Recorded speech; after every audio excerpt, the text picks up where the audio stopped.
ጨርሻ መልእክት ላስተላልፍና ላይቫችንን እንጨርሳለን። ከትዝብቴ ልጀምር። እንግዲህ ሰሞኑን ከታዘብኩት ትላንትና በተለይ ወንድማችን ጆን ዳንኤል ሊፈታ ነው ተብሎ ልክ ይፈታል ተብሎ ፍርድ ቤቱ ተናገረ አይደለ? በጣም ደስ የሚል ነገር ነው። እንኳን እግዚአብሔር በዚሁ አሳለፈለት።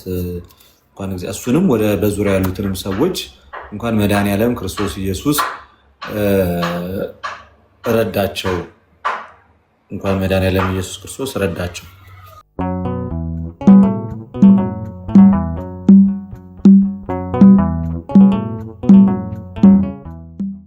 ኦኬ፣ በጣም አሪፍ፣ በጣም ደስ የሚል ማብራሪያ የሰጠሽው ሞኬ፣ ጸዴ ማብራሪያ የሰጠው። እሺ፣ የገቡ ሰዎች አሉ። ማን የገባው? ዳንኤል እንዴት ዋላችሁ? ልደት መኩ ሰላም ነው። ሁላችሁንም ከታች ያላችሁትም ሰላም ነው። አምላክ የተመሰገነ ይሁን። ከየት ቤተክርስቲያን ነው የመጣው? ከየት ማለት ከየት እንትን ነው የመጣው? ከየት ቸርች ነው? ወንጌል አማኝ ነኝ። እሺ፣ የጸጋው ቃል ሙላት ይባላል። ስማችሁ ነው የጸጋው ቃል ሙላት? አዎ። በክርስቶስ ኢየሱስ የማዳን ስራ ታምናለህ?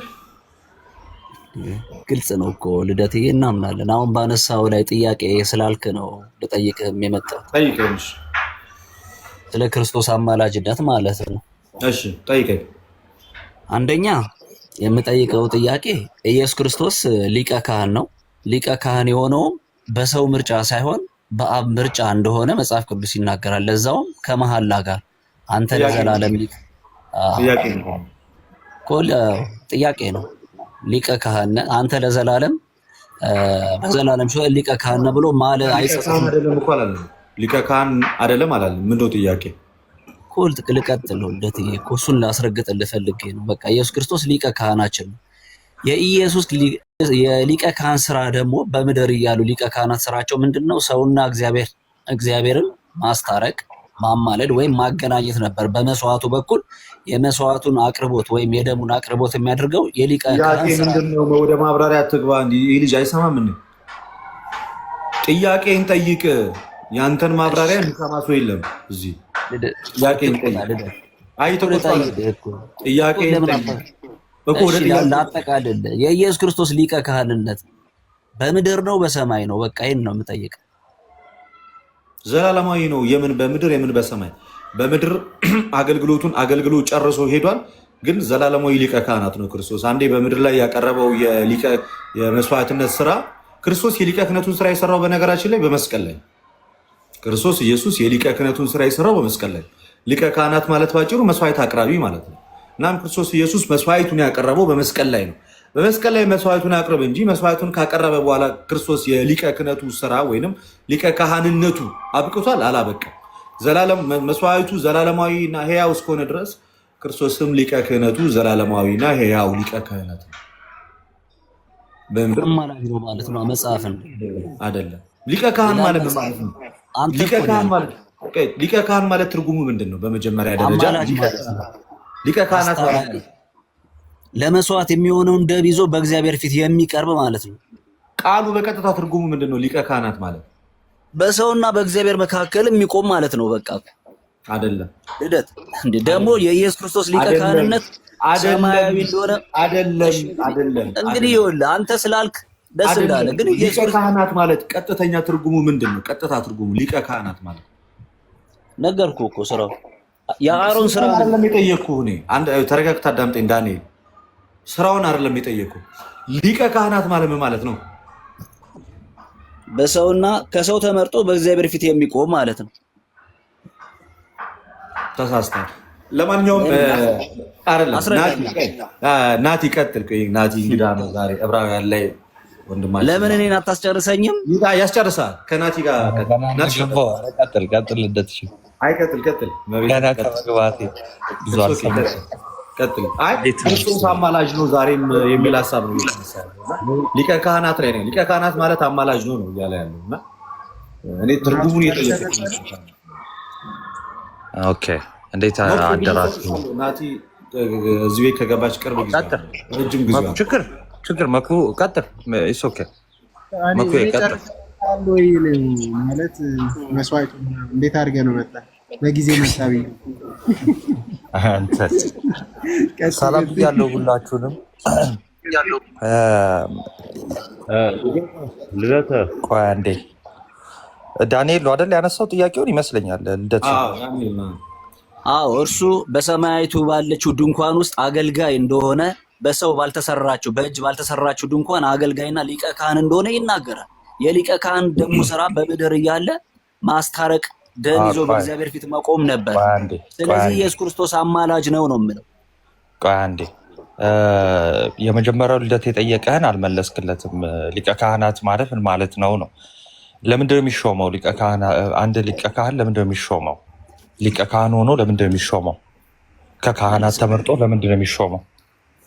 በሰው በሆነው ነገር በእግዚአብሔር ፊት ሊቆም ነው የሚሾመው። ተመርጦ ከሰው ተመርጦ በእግዚአብሔር ተመርጦ ከሰው በሆነው ነገር በእግዚአብሔር ፊት ይሾማል። ከሰው በሆነው ነገር መባንና መስዋዕትን ሊያቀርብ እንደሚሾም ነው የሚናገረው መጽሐፍ። ስለዚህ ሊቀ ክህነት መስዋዕት ከማቅረብ ጋር የሚያያዝ ነው ማለት ነው አይደል? ትክክል። አዎ ጌታችን ደግሞ አንድን መስዋዕት ለዘላለም አቅርቦ በአባቱ ቀኝ ተቀምጧል። የእውነተኛይቱም ድንኳን አገልጋይም ነው ተቀምጧል። ልክ ነህ። ግን ደግሞ በዚህም ደግሞ እውነተኛይቱ ድንኳን የተባለችው እውነተኛይቱ ድንኳን የተባለችው ቤተክርስቲያን ናት። እሱ ላይ አይደለንም ጥያቄያችን። አይደለም። እሺ እኔ ደግሞ ላስጨርስ። ቤተክርስቲያን አይደለችም፣ በሰማይ ባለች በእጅ ባልተሰራች ቤተ መቅደስ አገልጋይ ይላል። በሰማይ ባለች ማለት ሙሴ በሰራው መቅደስ አይደለም። በሰማይ ባለች በእጅ ባልተሰራች እያለ እሱን ተወና አሁን አንድን መስዋዕት ለዘላለም አቅርቦ በአባቱ ቀኝ ተቀምጧል አልተቀመጠም? ኢየሱስ ክርስቶስ ልክ ነው። ይኸውልህ በእግዚአብሔር ቀኝ ተቀምጧል እንደሚልህም ሁሉ ተቀምጧል አልተቀመጠም ነው ጥያቄውን በቀጥታ መልስ እስኪ ዳኒ። ተቀምጧል አልተቀመጠም? ሁለት ነገር ነው የሚናገረው ልደት። ተቀምጧል በእግዚአብሔር ቀኝ ይላል። የእውነተኛይቱ ድንኳን አገልጋይ ነው ይላል። አሁን የእውነተኛይቱ ድንኳን አገልጋይ ሌላ ነገር ነው። አሁን የምፈልገው እሱን አስረዳኝ። በቃሽ መቀመጡ ይቅርልኝና ያ ሌላ ነገር ይሄንን ጥያቄ መጀመሪያ መልስልኛ። መቀመጡ ይቅር ይላል። እሺ መልስልኝ። ተቀምጧል አልተቀመጠም? አንድን መስዋዕት ለዘላለም አቅርቦ በአባቱ ቀኝ ተቀምጧል አልተቀመጠም? እሺ ተቀምጧል። እሺ ልደት እኮ የሚያስቅ አይደለም። የህይወት ጉዳይ። ኧረ ዳንኤል ካሞን አይ ባትስቅና ብንማማር እኔም ከሞት ብታወጣኝ ደስ ይለኛል። እሺ ላውጣህ ነው የሚቅርታ። እሺ እንደዛ አስብና ይሻላል። እሺ ሶሪ ዳኒ ተረጋጋና በቃ ችግር የለውም አውሩት። እሺ ስለዚህ መስዋዕትን ድጋሜ ማቅረብ አይጠበቅበትም አይደለ? ትክክል ነው። እሺ ስለዚህ አሁን ላይ ክርስቶስ ምን እያደረገ ነው? አሁን ከኔ አቅጣጫ ልመልስልህ። በሰማይ ባለችው ድንኳን ውስጥ እያገለገለ ነው። በእጅ ባልተሰራችው ድንኳን ውስጥ ማለት ነው። በሰማይ ባለችው ጥቅስ ስጠኝ እስቲ። በሰማይ ባለችው የሚለው እሺ ዕብራውያን አውጣል። ዕብራውያን ስንት ላውጣ? ትንሽ ጠብቅ።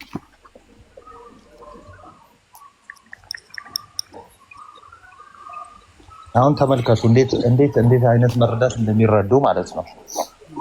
ይስተካከላል።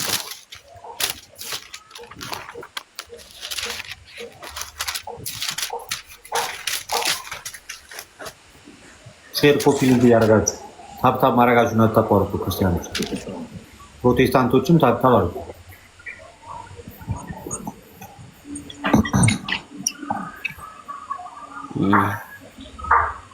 እሺ ያው ዕብራውያን ምዕራፍ 8 ቁጥር 1 እንደዚህ ይላል። እሺ ከተናገርነው ዋናው ነገሩ ይሄ ነው። በሰማያት በግርማ ዙፋን ቀኝ የተቀመጠ እንዲህ ያለ ሊቀ ካህናት አለን። እርሱም ይልና የመቅደስና የእውነተኛይቱ ድንኳን አገልጋይ ነው። እርሷም ይላል በሰው ሳይሆን በጌታ የተተከለች ናት፣ ቤተ መቅደሷ ማለት ነች። እሺ እና ቀጥል ካልከኝ ደግሞ ሊቀ ካህናት ሁሉ አሁን ቃላቱን አጣመ ለራስ እንዲመኝ ስላደረግከው ነው የጠየቁ። በሰማይ ባለችው በምድር አይደለችም ወደሚል መረዳት ስለምትሄድ ነው እንደዛ የጠየቁ አይልም። ክፍሉ የሚለው የእውነተኛይቱ ድንኳን አገልጋይ ነው፣ የመቅደስና የእውነተኛይቱ ድንኳን አገልጋይ ነው። ሙሴ የተከላት ሳይሆን ክርስቶስ የተከላት ናት ይላል አይደለ? አዎ። ስለዚህ ከዛው ዝቅ ብሎ ሊቀ ካህናት መባና መስዋዕትን ሊያቀርብ ደግሞ ይሾማል ይላል አይደል? አዎ። ከዛ በኋላ እንደዚህ ሲሆን በህግ ደግሞ ቢሆን ኖሮ ኦኬ ቴንክ ዩ በጣም ጫጫታ ነበር። በህግ ቢሆን ኖሮ በምድር ባለ ለምን እሱ ከይሁዳ ነገር ስለመጣ ከሌዊ ነገር ያሉት ስለሆነ እየተሾሙ የሚመጡት ካህንም ባልሆነ ነበር ካለ በኋላ ምንድን ነው የሚለው? ያ የሙሴ የሰራት ድንኳን ለእውነተኛይቱ ምሳሌ ናት ይላል። ይቺ እውነተኛይቱ ምሳሌ የተባለችው ምንድን ናት? በሰማይ ያለችው አሁን ጌታ የሚያገለግልባት መቅደስ ነች። እኛ የለንባትም። ስለዚህ እኛ ተስፋ የለንም ማለት ነው እንዴ? አንተ በዛ መቅደስ ውስጥ እንዴት አለህ እኮ ቅድም እኮ በምድር ቢሆንስ ሊቀ ካህን ቢሆን ባልተገባው ነበር ይላል። እሱ የገባው ወደ የትኛው ነው? ወደዚህኛዋ ድንኳን ገብቷል አይደለ? ቤዛነትን አግኝቶ የዘላለም ቤዛነት አግኝቶ እኛስ በእጅ ባልተተከለችው ድንኳን ውስጥ ገብቷል። እኛ የለንበትም እዛ ውስጥ። እርግጠኛ ነህ? አዎ። እኛ ወዴት ነው የገባ ነው? እኛ ሌላ ቦታ። እሱ ስለኛ የሚናገረው እና አብርሃም እቅፍ እንደሆነ ነው። አሁን ስለ ድንኳን እኛ ቤዛነትን ያገኘንባት የት ነው? ወይ ደግሞ እኛ ቤዛነትን አግኝተናል። እኛ ግን በመጀመሪያ አግኝተናል። የት ነው ያገኘ ነው? እሱን አላውቅም። እኔ እንጃ እንዳገኘን አውቃለሁ። ኦኬ ያገኘህበትን አታውቅም? ቤዛነትን ያገኘህበት አስረዳኝ። ችግር የለም እሱ። አይ አንተ ቤዛነትን አግኝተሃል?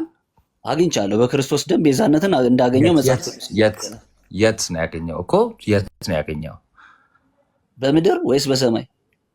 አይ ነው በምድር በሰማይ እያልኩ አይደለም። የት ነው ያገኘኸው? እኔ እንጃ እሱን አላውቅም። ስለዚህ የገባህበት በስጋው በኩል በክርስቶስ በኩል የገባህበት ነገር የለም ማለት ነው። ገባኝ። አሁን አንተ የምትለው በክርስቶስ በኩል ተወክለህ ወደዛችኛዋ መቅደስ ገብተሃል ነው የምትለኝ ከሆነ አዎ ገብቻለሁ።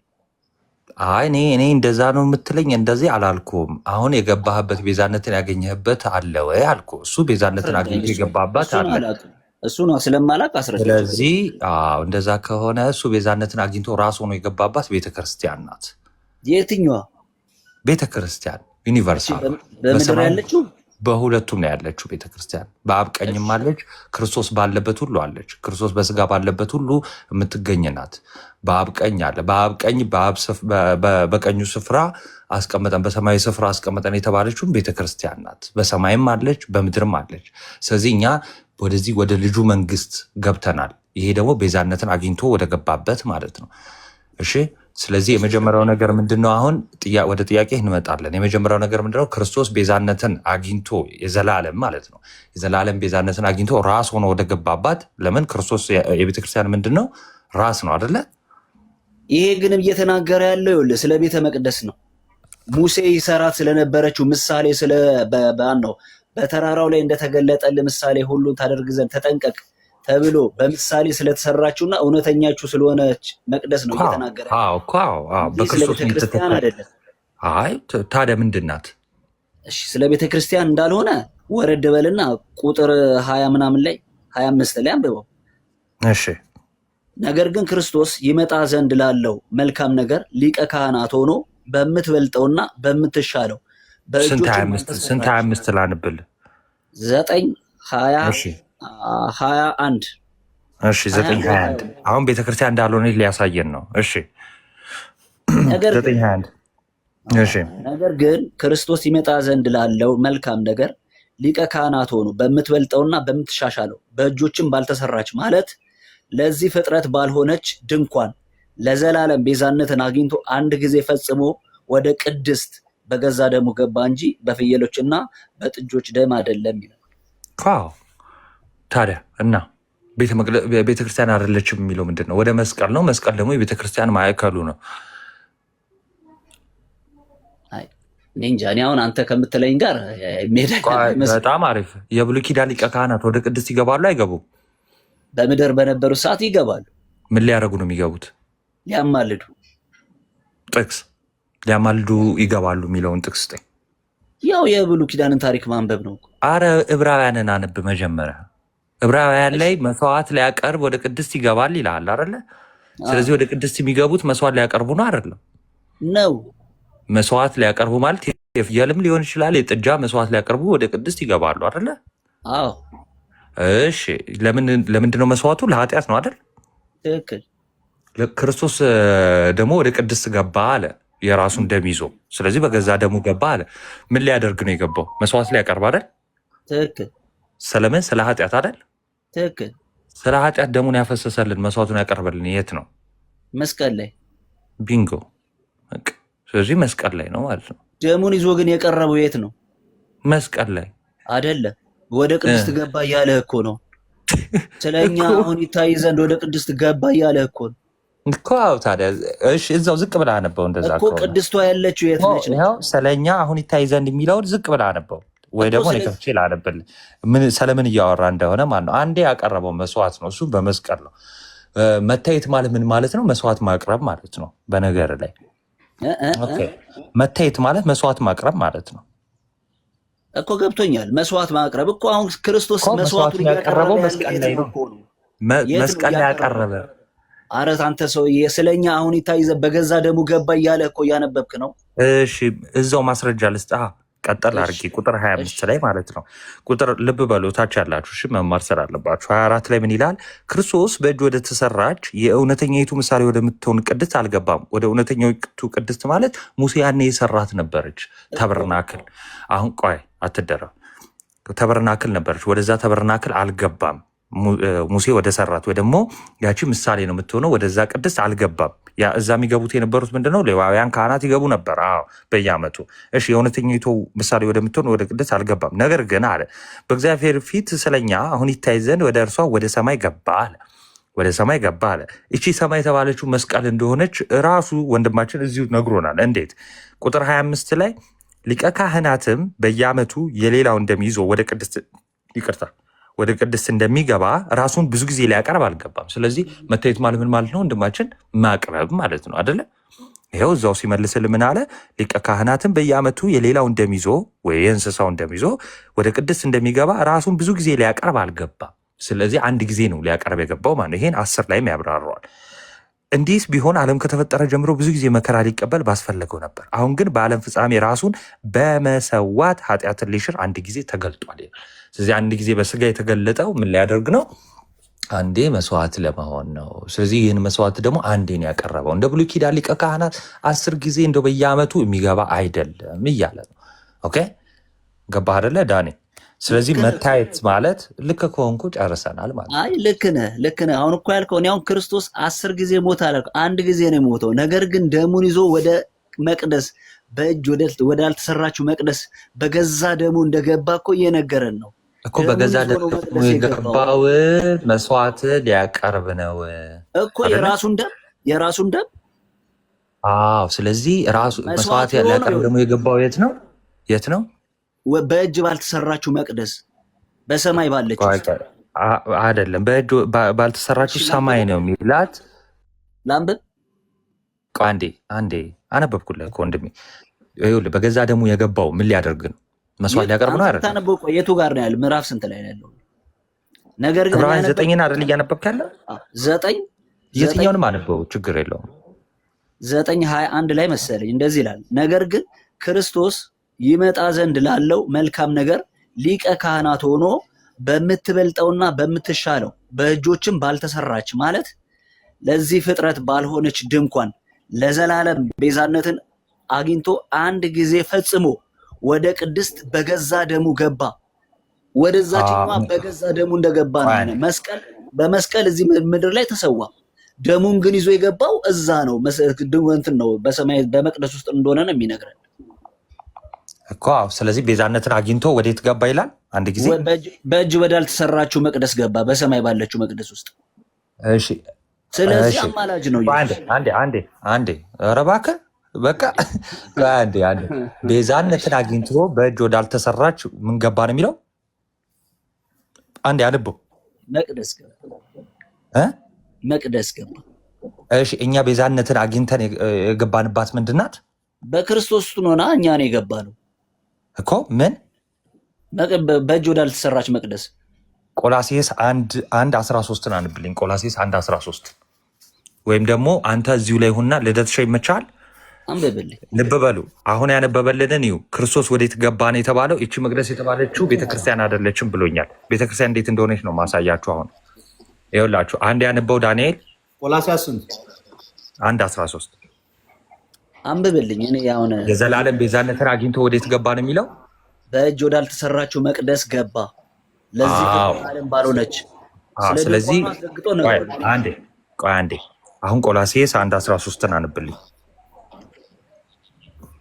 ልደት አንብበ እርሱ ከጨለማ ስልጣን አዳነን፣ ቤዛነቱንም እርሱንም የኃጢአት ስርየት ወዳገኘንበት ወደ ፍቅሩ ልጅ መንግስት አፈለሰን። ቴንኪው። ስለዚህ ቤዛነትን ወዳገኘንበት የፍቅሩ ልጅ መንግስት የተባለችው ምንድናት? ዳንኤል የእግዚአብሔር መንግስት እኮ የፍቅሩ ልጅ መንግስት የተባለችው ምንድናት እኮ? የእግዚአብሔር መንግስት እኮ ነው ነገር ወደ የፍቅሩ ልጅ መንግስት የተባለችው ምንድናት? ማናት? መንግስተ ሰማያት። እሺ እንደዛ ልበል። አሁን ቤተክርስቲያን አልልህ።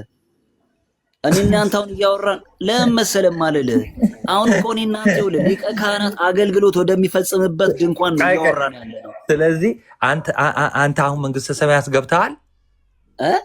አንተ መንግስተ ሰማያት ገብተሃል? አሁን ወደ ፍቅሩ ልጅ መንግስት አፈለሰን ይሌለ አንተ መንግስተ ሰማያት ገብተሃል ወይ አሁን? አዎ በክርስቶስ አዎ መጽሐፍ እንደሚገልጻል። አሁን እሱ ይቅርና አይቀርም። ሃይ ዝም ብሎ የጨበራንትን አደረግከው። ለምንድን ይኸው የፍቅሩ ልጅ መንግስት ቤተክርስቲያን ናት።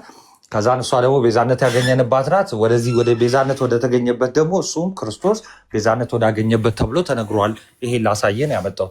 አሁን አንተ መንግስተ ሰማያት ናት ብለህኛል። መንግስተ ሰማያት ገብተሃል አሁን አንተ? አዎ ወደ መንግስተ ሰማያት በመካከላችን ገብቻለሁ። አምጣ ጥቅስ አሳየኝ። መንግስተ ሰማያት እኔ አሁን እሱስ መግባት አልፈልግም። ስለ ምልጃ ለምን አጨርስልኝ? ሚውት አድርገው በቃ። ስለ ምልጃ አጨርስልኝ። እሺ ሚውት አድርገው በቃ። አይ በቃ አሁን እንትን መማር አለ። አሁን ልናስረዳ ነበር። ኤኒዌይስ ወደ ክፍሉ ልመለስና ልንገራችሁ። ክርስቶስ የዘላለምን ቤዛነት አግኝቶ ወደዚች መቅደስ ገባ፣ በእጅ ወዳልተሰራችሁ ገባ ተባለ። ምን ማለት መሰላችሁ? ወደ ቤተ ክርስቲያን ነው። ግን እሱ ክርስቶስ ገባ ሲባል ራስ ሆኖ ነው። እሺ እኛ ብልቶች ሆነን ነው ምንገባው ከዛ በኋላ። ስለዚህ ፔቭ የሚያደርግልን መንገዳችንን ክርስቶስ ነው። ስለዚህ ክርስቶስ ራስ ሆኖ ወደ ገባባት ነው እኛ ድፍረት ስላለን በስጋው በኩል ብልቶች ሆነን የምንገባው ማለት ነው። ስለዚህ እኛ ስንገባ ምን ሆነን ነው የምንገባው? ብልቶች ሆነን ነው የምንገባው ማለት ነው። ክርስቶስ ግን ራስ ሆኖ ነው የገባው ወደዚች ቤተክርስቲያን። ስለዚህ እኛ ምን አለን ማለት ነው? ድፍረት አለን ማለት ነው ወደዚች ቤተክርስቲያን የመግባት። ስለዚህ ይሄ እቺ ቤተክርስቲያን ደግሞ ምን ተብላለች ማለት ነው? የፍቅሩ ልጅ መንግስት ተብላለች ማለት ነው። ስለዚህ መንግስቱ ናት። ስለዚህ ለዛ ነው ቆላስይስ 1:13 ላይ እርሱ ከጨለማ ስልጣን አዳንን፣ ቤዛነቱን እርሱም የኃጢአት ስርየትን ወዳገኘንበት ወደ ፍቅሩ ልጅ መንግስት አፈለሰን የተባለ። ክርስቶስ ምንድነው? ቤዛነትን አግኝቶ ወደ ገባባት፣ እኛም ደግሞ ይህን ቤዛነት የምናገኝባት ስንገባ ስለሆነ አሁን ስለዚህ ድፍረት አለን ወደዚች መንግስት ወደዚች መቅደስ የመግባት። ይቺ መቅደስ በሰው የተተከለች ናት፣ እንደ ሙሴ ድንኳን አይደለችም። እና በክርስቶስ ነው የተተከለችው። እንዴት? በመስቀል ላይ ከጎኑ ውሃና ደም ፈሶ ከጎኑ የተገኘች ናት። ቤተክርስቲያን ከጎኑ ነው የተገኘችው። ቤተክርስቲያን ሙሽራይት ናት። ኦኬ ሙሽራዋ ክርስቶስ ነው። ልክ ሔዋን ሙሽራይት ከአዳም ከሙሽራው ከጎኑ እንደተገኘች እንዲሁም በመስቀል ላይ ከጎኑ ተገኝታለች። ቤተክርስቲያን ሙሽራይቱ ቤተክርስቲያን ማለት ነው። ስለዚህ ቤተክርስቲያን አስገኟ ሰሪዋ እሱ ነው። ይሄ ሐዋርያት ስራ ላይ እግዚአብሔር በገዛ ደግሞ የዋጃትን ቤተክርስቲያን ትጠብቁ ዘንድ የሚለውን ጥቅስ ያስታውሰናል። ልብ እንለዋለን እሱን ማለት ነው። ስለዚህ ክርስቶስ አንዴ መስዋዕት ሊያቀርብ ገብቷል። ለመታየት ማለት ማቅረብ ስለሆነ ማለት ነው። አሁን ጥያቄ ቀጥታ ለዳንኤል ልጠይቀውና ወደ ልደትሻ እሄዳለሁ ማለት ነው። ዳንኤል አሁን አማላጅ ነው ስትል ምን እያልክ ነው? እሺ አሁን እንደነገርከኝ ማለት ነው መጽሐፉ የተቀመጠው ግልጽ ነው። እኔ ነገርኩን ትተህ አሁን አማላጅ ነው ያልኩት። መልስለት በእግዚአብሔር ዳንኤል በቀጥታ የጠየቀ ነው። እሺ አማላጅ ነው ስል በብሉይ ኪዳን እንደነበሩት ሊቀ ካህናት አሁን ደግሞ ክርስቶስ ስለኛ በሰማይ ባለችው መቅደስ ውስጥ ደሙን ይዞ እንደገባው ስለኛ ደሙን በእግዚአብሔር ፊት የሚቆም አስታራቂ ማለት ነው። ለዛው አሁን ማለት ነው። ኦኬ ስለዚህ አማላጅ ስትል አሁን ደሙን ይዞ በእግዚአብሔር ፊት ይቆማል። አዎ ይታያል። ስለኛ አሁን በእግዚአብሔር ፊት ይቆማል፣ ይታያል። አዎ በእግዚአብሔር ፊት ይታያል ማለት በእግዚአብሔር ፊት አሁን ደሙን ይዞ ይቆማል እያልከኝ ነው ማለት ነው። አንደኛ ደሙን ይዘ ለመቆም መቅደስ ያስፈልጋል። ስርዓት ነበረው አይደለ? በብሉይ ኪዳን ሊቀ ካህናት በየትኛውም ቦታ አይደለም መስዋዕት የሚያደርጉት። ስለዚህ ሆነው ነበር በስርዓት ፈጽመው ደሙን ይዞ ወደ መቅደስ የሚመጡት። እንዲሁ ደግሞ ክርስቶስ ደሙን ይዞ ወደዛች መቅደስ እንደገባ በሚገባውና ትክክለኛው በሆነ ቦታ ላይ ስለኛ ደም ይዞ አሁን ይታይልናል መጽሐፍ እንደሚል። ስለዚህ ይቆማል ማለት ነው። አሁንም በሰማይ ይታያል። አሁን አንተ ይቆማል የምትለኝ ሐሳቡ ይገባኛል። ግን የእውነተኛይቱ ድንኳን አገልጋይና ሊቀ ካህን እንደሆነ መጽሐፍ ይነግረናል። መቼ ነው የተሰራችው በሰማይ ያለችው? እሷ አሁን እኔ አውራ ብትለኝ ሙሴ አሁን እሷን ባያት ምሳሌ እንደሰራ ነው የሚናገረው መጽሐፍ። መቼ ነው የተሰራችው? መጀመሪያ ተሰርታ ቢሆን ምሳሌም አያስፈልጋትም ነበር። በሰማይ ያለች የምትላት አሁን ምሳሌ ናታ። የመጀመሪያው ምሳሌ ነው ለሁለተኛው ለሚመጣው እያለ ምሳሌ የትኛው ነው? የመጀመሪያው ሙሴ የሰራው ለሚመጣው ምሳሌ ነው እያለን ነው። ገና ላልተሰራው ማለት ነው። ሙሴ እሷን እያየ በተራራው ላይ እንደተገለጠልህ ታደርግ ዘንድ ተጠንቀቅ እንደተባለው እሷን እያየ ነው ሙሴ የሰራው። አይልም። ተው አይልም። እንደዛ አይልም። እሷን እያየ አይልም። መቼም አንብባችሁታል። ፈልጌ ላንብብ። አንብበው። አይልም። እሷን እያየ ሰራ አይልም። እሺ ቆይ ላንብብ። እሺ አንዴ ይቅርታ። የት ነው ዕብራውያን የተማራችሁት? ግድ የለም። እሺ ከተሳሳትኩም ችግር የለውም። ተሳስተሃል እያልኩ ነው። ችግር የለም ብቻ ነው መሰለኝ እንጂ ተሳስተሃል the whole time። እሺ እኔ እኮ ያነበብኩትን እኮ ነው የምከራከረው ማለት ነው። እሺ ይኸው እሷን እያየ ሰራ የሚለውን አሳየኝ። እሺ እስከሚፈልግ በዚህ አጋጣሚ ናት። ይኸው እንደዚህ ይላል እዚሁ ጋር 8 ላይ ማለት ነው። 8 ዕብራውያን 8 ከአንድ ጀምሮ ላንብብልህ። እሺ ከተናገርነውም ዋናው ነገሩ ይሄ ነው። ቅድም እንዳነበብ ነው በሰማያት በግርማው ዙፋን ቀኝ የተቀመጠ እንዲህ ያለ ሊቀ ካህናት አለን። እርሱም የመቅደስና የእውነተኛይቱ ድንኳን አገልጋይ ነው። እርሷም በሰው ሳይሆን በጌታ የተተከለች ነች። ሊቀ ካህናት ሁሉ መባንና መስዋዕት ሊያቀርብ ይሾማልና፣ ስለዚህም ደግሞ የሚያቀርበው አንዳች ሊኖረው የግድ ነው። እንግዲህ በምድር ቢኖርስ እንደ ሕግ መባን የሚያቀርቡት ስላሉ ካህን ባልሆነም ነበር። ነገር ግን ሙሴ ድንኳኒቱን ሊሰራ ስለተረዳ ለሰማያዊቱ ነገር ምሳሌና ሊሰራ ሳለ እንደተረዳ ለሰማያዊ ነገር ምሳሌና ጥላ የሚሆነውን ያገለግላሉ። ከዛ በተራራው እንደተገለጠል ምሳሌ ሁሉን ታደርግ ዘንድ ተጠንቀቅ ብሎት ነበርና አብ ማለት ነው። እሺ ስለዚህ በዛች ምሳሌ መሰረት ነው ሙሴ የምድራዊቱ ድንኳን የተከለው። ሲጀመር በተራራው ነው አይደለ? ይሄን እንዴት ነበረ ድንኳኑ ስራ ያለው? እግዚአብሔር ሙሴን እየጠራ ወደ ተራራ እየወሰደ ያናግረዋል ነበረ። ትእዛዝ ምናምን የሰጠው ምን አለው? ከዛ ባጭሩ እግዚአብሔር ምን አለው? ድንኳኑን እንዴት አድርገህ ስራ አለው። እንዲያርገህ ስራ ይለዋል አይደል? እንዲያርገህ ስራ ይለዋል አይደለ? ትክክል። እሺ አሁን ጥያቄ የምጠይቀህ እስቲ የተሰራችውን እያየሰራ የሚለውን እስቲ ያሳየኝ። ከዚህ በላይ ምን ይንገረን? በዛ ምሳሌ እንድታደርግ ተጠንቀቃለው። እሺ እነዚህ ሊመጡ ያሉ ነገሮች ጥላ ናቸው፣ አካሉ ግን የክርስቶስ ነው የተባለችው ምንድነው? ሰማያዊቷ ናታ፣ የሰማይቷ መቅደስ። እሺ ቆላሴስ 2:17 ላይ ያለውን ነው ማነብልህ። እነዚህ ሊመጡ ያሉት ነገሮች ጥላ ናቸውና አለ። ሊመጡ ምን ማለት ነው? አሁን ሊገለጡ ስላለችው ስለዚህ ስለ መቅደስ ስለ ቤተክርስቲያን አይደለም። ቆይ አልመጡም ነበር ማለት ነው አይደለ? አልመጣችም። እቺ መቅደስ አልመጣችም። ታዲያ ምኑን እያየ ካልመጣች ምኑን እያየ ሰራ? እግዚአብሔር ወደ ተራራ ወስዶት የለ? በዚህ ተራራ እንደተገለጠልህ ምሳሌ ታደርግ ዘንድ ተጠንቀቅ ብሎ እግዚአብሔር ለሙሴ በቃ ፕላኑን እቅዱን የሁለተኛይቱን መቅደስ ማለት ነው እንዳሳየው እና በዛ ፕላን መሰረት እንደሰራው ነው እኮ የሚነግረን መጽሐፍ። ይሄ እኮ ምንም እኮ እንትን የሚል አይደለም። እንደዚህ የሚያደርግ አይመስለኝም። እሺ ስለዚህ መቼ ነው የተሰራችው? ስለሷ የተሰራችበት ጊዜ አይናገርም፣ ግን እርግጠኛ ነኝ ሙሴ ነበረች። ከሙሴ በፊትም ነበረች። አዎ ከሙሴ በፊት ከነበረች ምሳሌ የተሰራላት ከሙሴ በፊት ከነበረች ማለት ምሳሌዋንማ በምድራዊቱ ድንኳን ላይ እኮ አየን። ምን ያስፈልጋታል? ምሳሌ ጥላ ምን ያስፈልጋታል? ጥላዋ እኮ ጥላ ለምን ያስፈልጋታል? አካል ስላለ። ለምን አካሏ ከነበረች ለምን ጥላው ያስፈልጋል ነው ጥያቄ። አካሏ ካለ ኦልሬዲ አካሏ ከነበረ በነገራችን ላይ እያለ ያለው ምንድነው? የክርስቶስ የማዳን ስራ የክርስቶስ ሰማያዊ አገልግሎት ኦልሬዲ ነበር እያለን ነው። ባይ ዘ ዌይ ዳንኤል እሺ ኦልሬዲ አላልኩ ሰማያዊቷ የምትባል እሷ ናት። ባይ ዘ ዌይ እኮ ሰማያዊቷ የምትባል እሷ ናት። ክርስቶስማ በእሷ በደሙ እንደገባ እኮ ይናገራል። አላልኩም እንደዛ። ስለዚህ ክርስቶስ ሲመጣ ነው የመጣችው ማለት ነው። ኧረ አልወጣ። ለምንድን ነው እንትን የምትለኝ? ይሄ እኮ አሁን የሚያከራክር ነገር አይደለም። ከክርስቶስ በፊት ከነበረች እሺ መቅደሷ ከነበረች ካህንም ነበራት ማለት ነው። ከክርስቶስ በፊት አልነበረችም፣ ግን ሙሴ ከሚሰራት ድንኳን በፊት ነበረች። በእሷ ምሳሌ መሰረት የሙሴ ድንኳን ተሰራች። ግን ክርስቶስ መጥቶ በመስቀል ዋጋ ደሙን ይዞ ከፍሎ ሲገባ ወደ እሷ መቅደስ ነው የገባው። በቃ ግልጽ ነው የቋንቋ። ምንድን ነው ያልከው?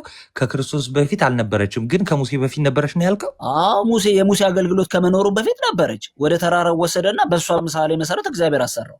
አሁን ያነበብኩት ከክርስቶስ በፊትስ ከክርስቶስ በፊት እንደሱ አናወዳደር። ኢየሱስ ክርስቶስ እግዚአብሔር ነው። ቶ አስቀምጦ እሱ በእናትህ አንተ ይቅርታን አውቀ ነው እንዴት ክርስቶስ በስጋ ከመገለጡ በፊት ነበረች አልነበረችም?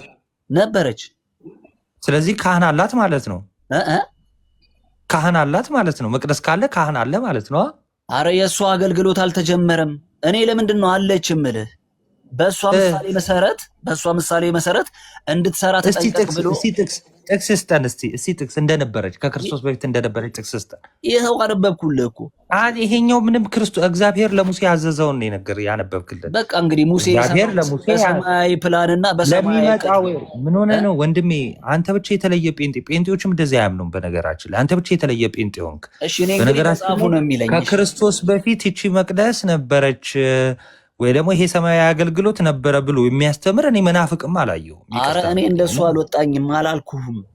አልክ እኮ ይኸው አላልኩ። አረ ተረዳኝ ናታኒም ተረዳኝ። እኔ እንደሱ አይደለም ያልኩ። ይኸውልህ የእሷን ምሳሌ እግዚአብሔር አሳይቶታል። በቃ ይኸውልህ አባ ጥላና አካል ታውቃለህ?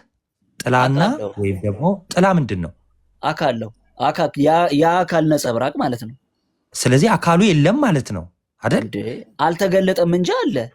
አሁን ክርስቶስ ሲገለጥ ነው የሚኖረው። ጥላው ለሚመጣው ለአካሉ ምሳሌ ነው አይደለ? እንደዛ ነው። አዎ ጎበዝ። ስለዚህ ጥላው በነበረበት ጊዜ ነቀፋ የኖረበት ያ ጥላ እንኳን በነበረበት ጊዜ አካሉ ስለሌለ በጣም በረጅም ጊዜ ውስጥ በዛ ጥላ ውስጥ አልፈዋል። ከዛ አካሉ ሲመጣ ግን ይለናል ሐዋርያው ቅዱስ ጳውሎስ በዕብራውያን መልእክቱ ማለት ነው። አካሉ ሲመጣ ጥላው ቦታውን ይለቃል ይለናል አይደለ? ጎበዝ። ስለዚህ አካሉ እስኪመጣ ድረስ ጥላው ብቻ ነበረ። ልክ አካሉ ሲመጣ እሱ ማን ነው? ኢየሱስ ክርስቶስ ነው አይደለ? ልክ ኢየሱስ ክርስቶስ በስጋ ሲገለጥ ጥላው ቦታውን ይለቃል አይለቅም? ይለቃል እንጂ። ጎበዝ። በቃ ስለዚህ ከክርስቶስ ከመገለጡ በፊት አልነበረችም። አሁን አንተ እያወዳደርክ ያለኸው አሁን እኔ እያወዳደርኩልህ ያለሁት ሰማያዊቱ መቅደስና ምድራዊቱ መቅደስ ነው ማለት በእጅ ያልተሰራችው መቅደስና ሙሴ የሰራትን መቅደስ ነው እኮ። በእጅ ያልተሰራች ማለት ነው ምን ማለት መሰለህ? ሙሴ አልተከላትም ነው። ተበርናክሉ ሙሴ የተከለው ያኔ በየቦታው እየሄደች የምትተከል ነበረች፣ በሰው የተሰራች። ልክ እንደዛ በሰው የተሰራች ሳትሆን አሁን በክርስቶስ በደሙ ነው። ሐዋርያት ሥራ እሷ መቅደስ ነበረች በሰማይ። ኧረ እስቲ ጥቅስ በሰማይ እንደነበረ አነበብኩልህ እኮ። አሁን እኮ አልሰማኸኝም እንጂ በተራራው እንደተገለጠ ለምሳሌ ሁሉን ታደርግ ዘንድ ተጠንቀቅ ብሎት ነበረ እኮ ይላል። በቃ አሁን ቁንጽልነት ነው ይሄ። ይኸውልህ በተራራው ማለት እግዚአብሔር ሙሴን ይጠራውና እንዲያርገ ስራ ዘጸአትን አንባኸዋል አይደለ? ዘጸአት ሌዋውያን እነዚህን አንባቸዋል። ስለዚህ ምን ይለዋል እግዚአብሔር? ይሄን እንደዚህ አድርገህ ስራ፣ ድንኳኒቷ ይሄንን ያህል ሜትር ትሁን፣ ይሄን ያህል መጋረጃዎች ይኑሯት፣ ይሄን ያህል ቀለበቶች ይኑሯት እያለ ነግሮታል። ግን ተጠንቀቅ ለሚመጣው ምሳሌ ነው እያለ ነግሮታል፣ አሳስቦታል፣ ገልጾታል። ምሳሌው ጥላው የትኛው? ጥላው የብሉይ ኪዳን ወይም ደግሞ የሙሴ ተበርናክል ናት። እሺ ያኛው በሰው የተተከለች መቅደስ ናት። አከራክረን ችግር የለም። እሺ አሁን ልሰርዘውና ለምን መሰለህ እንደዚህ የምልህ አሁን እችኛዋ በእጅ ወዳልተሰራችው መቅደስ ውስጥ ዋናው ዓላማ ታርጌት እሱ ነው። በእጅ ወዳልተሰራችው መቅደስ ውስጥ ኢየሱስ ክርስቶስ ሊቀ ካህን ሆኖ ደም እያቀረበ ስለኛ በእግዚአብሔር ፊት አሁን ይታያል። ጥቅስ ደም እያቀረበ የሚለውን እሺ አንዴ እዚህ ጋር አንብበናል እኮ ያው አይ ደም እያቀረበ የሚለውን ደሙን ይዞ ማለት ነው። ደሙን ይዞ ነገር ግን ክርስቶስ ይመጣ ዘንድ ላለው ነገር ሊቀ ካህናት ሆኖ በምትበልጠውና በምትሻለው በእጆችን ባልተሰራች ማለት ለዚህ ፍጥረት ባልሆነች ድንኳን ለዘላለም ቤዛነትን አግኝቶ አንድ ጊዜ ፈጽሞ ወደ ቅድስት በገዛ ደሙ ገባ እንጂ በፍየሎችና በጥጆች ደም አይደለም። ስለዚህ ጎበስ ያዘው አንድ ጊዜ ፈጽሞ ገባ ይላል። አዎ በደሙ ምንድነው የፈጸመው? በደሙ ማለት ነው። ምንድነው የፈጸመው? የማዳንን ስራ። ስለዚህ አሁን አይሰራውም። የማስታረቅን ስራ ስለ ደም ነው እያወራን ያለን እኮ። አሁን አይፈጽመውም ማለት ነው። በቃ አንድ ጊዜ ፈጽሞ ገብቷል። እሺ እንደዚህ ላስረዳ። ይዞ ይታያል። እንደዚህ ላስረዳ። ራእይ ላይ ሄደን ስናይ ማለት ነው። ተው ራእይ ቆይ ምሳሌውን ማለት ነው። ዘልል አይደለም። ተው የታረደው በግ ቆሟ ላይ ይህን እዛ ጋር በዘመን መጨረሻ ላይ ክርስቶስ የለም አላልንም እኛ አለ። አሁን ደም ይዞ ይታያል የሚለውን አሳየን ያለ ይሄው ይላል እኮ አይልም። እሺ ላንብብ አንዴ ልፈልግ። እሺ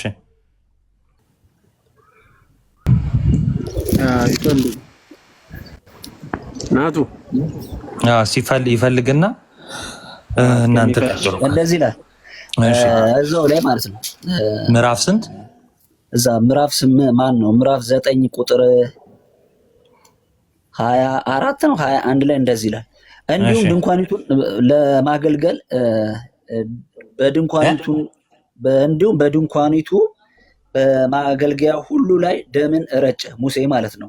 እንደ ሕጉም ከጥቂቶች በቀር ነገር ሁሉ በደም ይነጻል፣ ደም ሳይፈስ ስርየት የለም ይልና እንግዲህ በሰማያት ያሉትን የሚመስሉት ነገር በዚህ ሊነጹ በሰማያት ያሉት በሚመስሉት ነገር በዚህ ሊነጻ እንጂ በሰማያት ያሉት ራሳቸው ከነርሱ ይልቅ በሚበልጥ መስዋዕት ሊነጹ የግድ ነበር ይላል።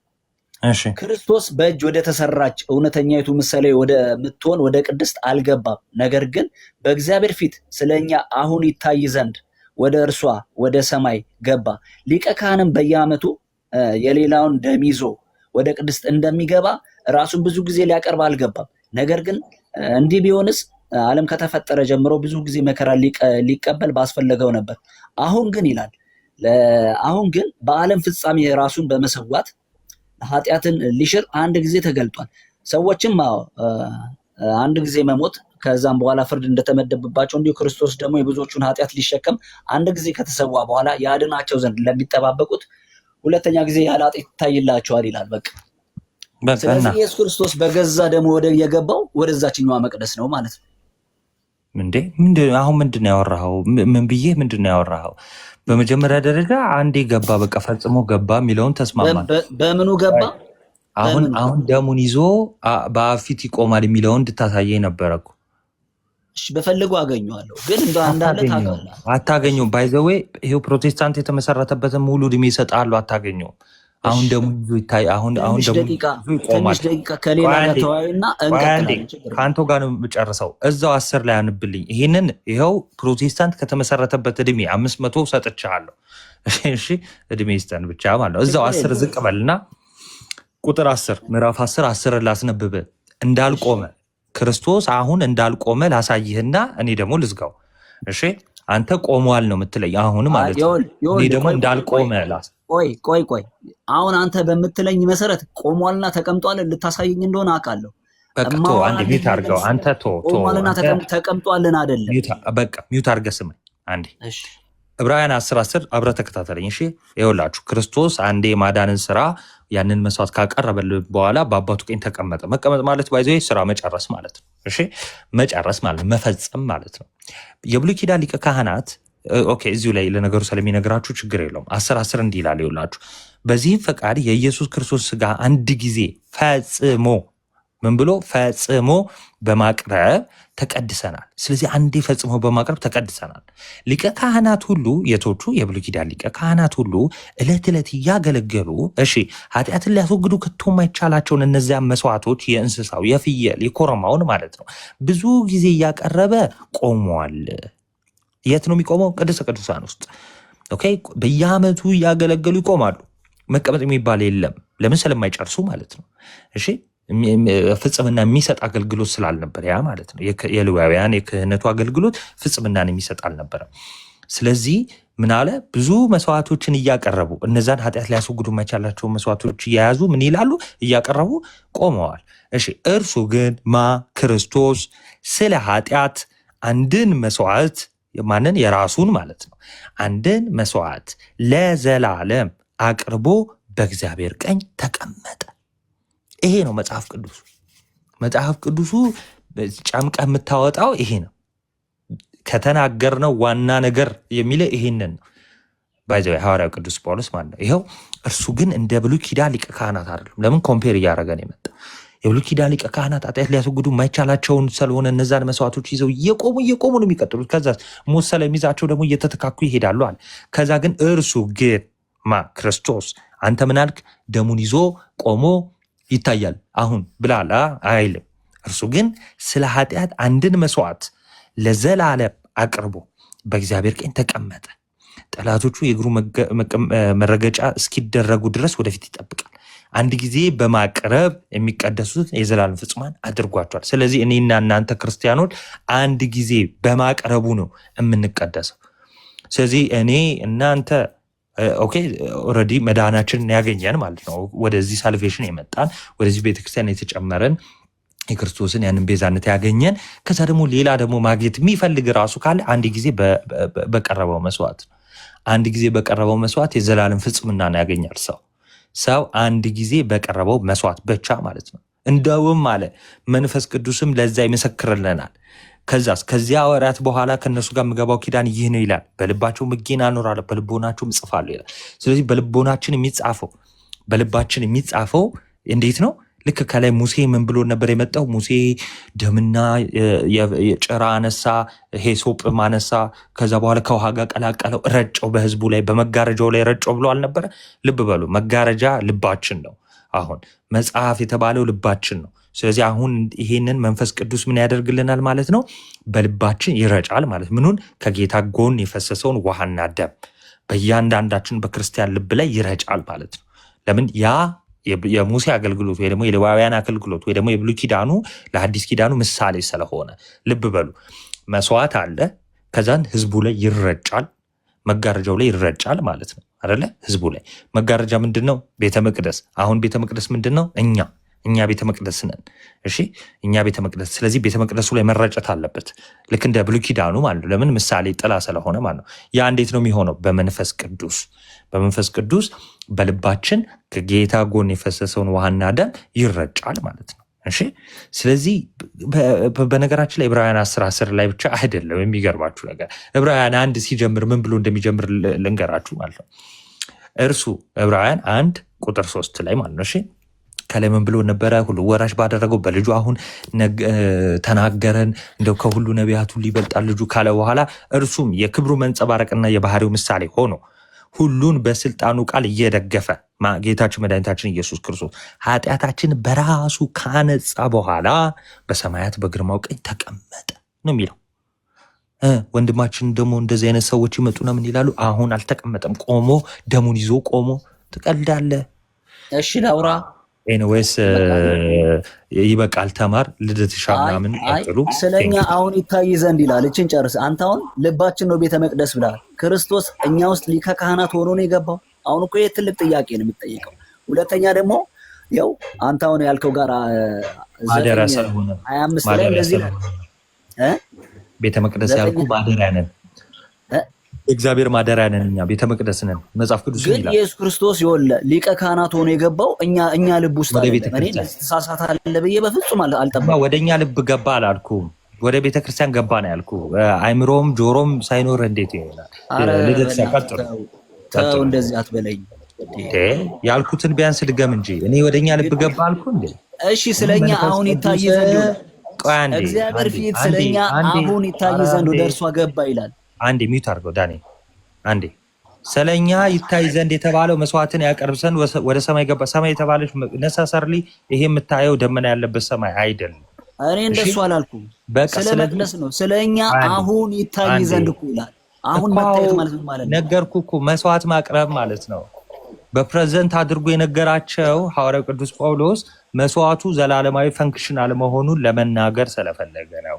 ይሄው እዛው ላይ እኮ የሚገርምህ ነገር ነገራቸው። አንተ እኮ የመስማት እንትንህ ነው እንጂ ይቅርታ ነው ወንድሜ። ክርስቶስ በእጅ ወደ ተሰራች የእውነተኛይቱ ምሳሌ ወደምትሆን ቅድስት አልገባም።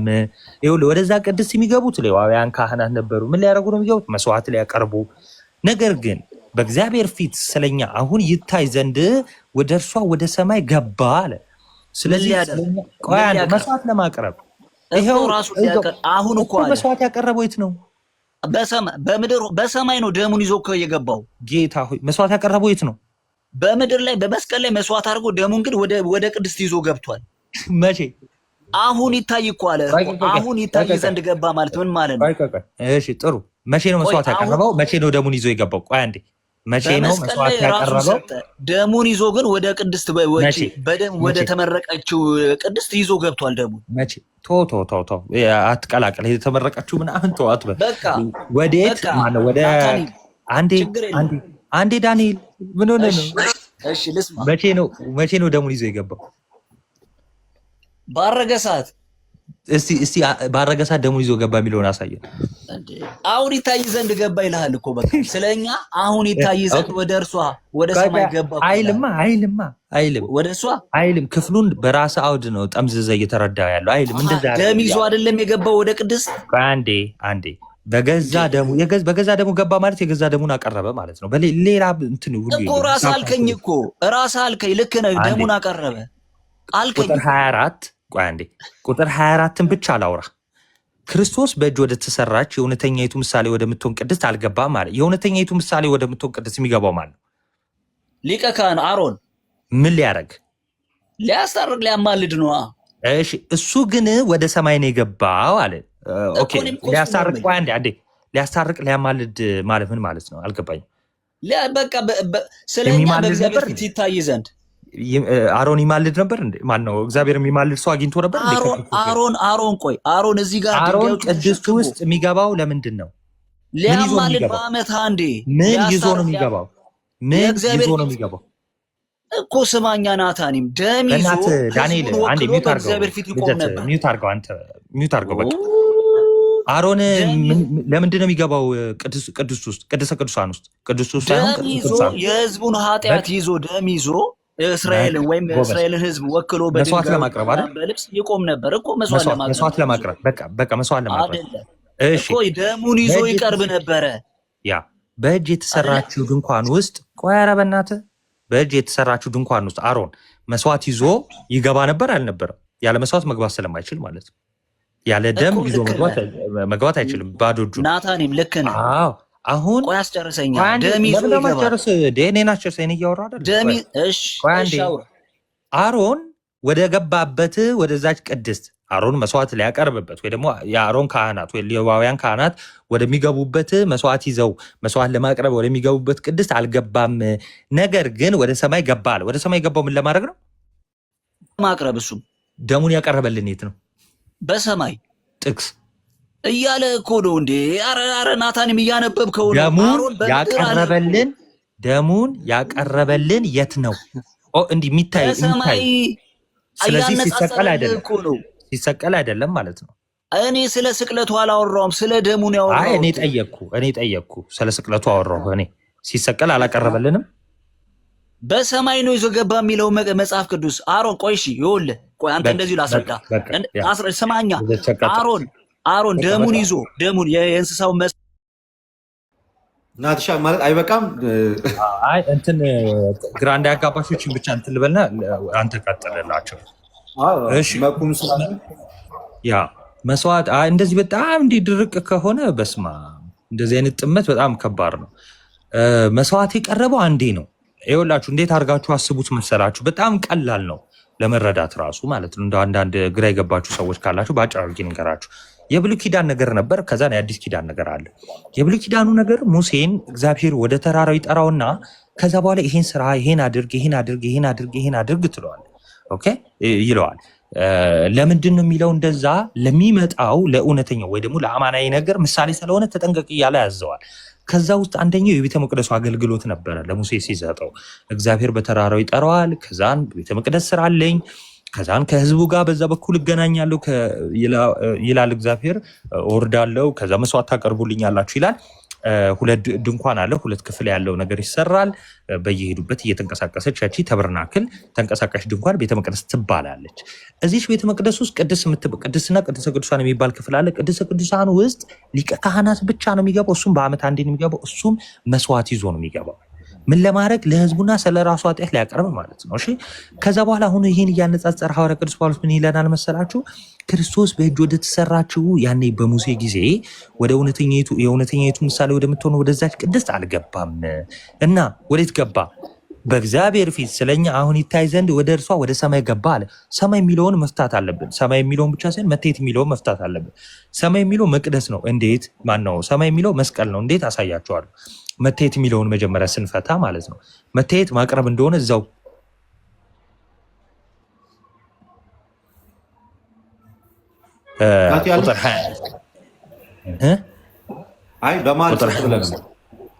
ቁጥር 25 ላይ ይናገራል። በየዓመቱ የሌላው እንደሚይዘው ወደ ቅድስት እንደሚገባ ራሱን ብዙ ጊዜ ሊያቀርብ አልገባም ማለት። ስለዚህ ማቅረብ ማለት ነው። መታየት ማለት ማቅረብ ማለት ነው። ኦኬ መታየት ማለት ማቅረብ ማለት ነው። መማለድ ማለት ግን መታየት ማለት ሳይሆን ማየት ይሆናል ማለት ነው። ካስታወስክ ልደትሻ ከነዚህ ከታናናሾች አንዱን እንኳን አትናቁ፣ መላእክቶቻቸው የአባቴን ፊት ያያሉ ይላል አይደለ? ያያሉ ማለት ይለምናሉ ማለት ነው። ስለዚህ ይማልዳሉ ማለት ነው። ስለዚህ መታየትና ማየት ይለያያል። ማየት ሲሆን የእግዚአብሔርን ፊት ያያል ከሆነ ይለምናል ነው። እሺ መታየት ማለት ግን ማቅረብ ማለት ነው። እሺ ሊቀ ካህናት በየዓመቱ የሌላው እንደሚይዘው ወደ ቅድስት እንደሚገባ ራሱ ብዙ ጊዜ ሊያቀርብ አልገባም ማለት። እንዲያ ቢሆን ደግሞ ደጋግሞ እንደው በየዓመቱ ሁሌ በገባ ኖሮ እያለ ከስር ሲነግረን ያለን። ስለዚህ መስዋዕት ያቀረበልን የት ነው? በቀራንዮ አደባባይ በመስቀል ነው። በቃ እና እግዚአብሔር እዛ ነው የታየልን። በነገራችን ላይ ለእግዚአብሔር ፊት ለመባል ነሰሰርሊ ሰማይ መሆን የለበትም። ለምሳሌ ዮሴፍ ምንድን ነው ያለው? እንዴት በእግዚአብሔር ፊት ይህን ነገር አደርጋለሁ አይደል ያለው? የት ምድር ላይ ሆኖ ነው አይደለ? ስለዚህ በእግዚአብሔር ፊት ነን እኛ። አሁን በነገራችን ላይ አሁን ላይ ራሱ እኛ በእግዚአብሔር ፊት ነን። እሺ እና በመስቀልም ባለ ሰዓት ክርስቶስ በእግዚአብሔር ፊት ነው በነገራችን ላይ እና ከፊቱ ወደየትም ዞር ማለት አንችልም እኛ ለምሳሌ አይደል? ስለዚህ በሁሉ ነው ያለው። ለዛ ነው እና የተወሰነ ቦታ ሰማይ እቺ ደመና ያለበትን ሰተን እግዚአብሔር ፊት እዛ ውስጥ ነው ያለው የሚል ነገር የለም። ካረገ በኋላ ምናምን የሚለው ይሄ የህፃናት ጨዋታ ነው። እንደተሸቀጥል ይቆያል። ቃል የተሰማልን ናቲ፣ እግዚአብሔር አምላክ በእድሜ በጤና ይጠብቅልን። በጣም እናመሰግናለን።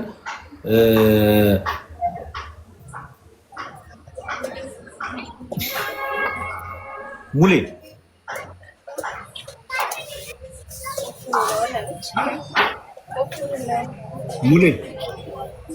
እሺ፣ ሱዛና ነው የሚለው ገብታችሁ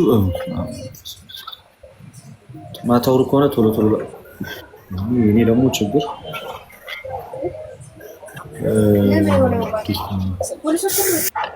ሙሌ አለ አለው ነኝ። ሙሌ ሰላም ነው?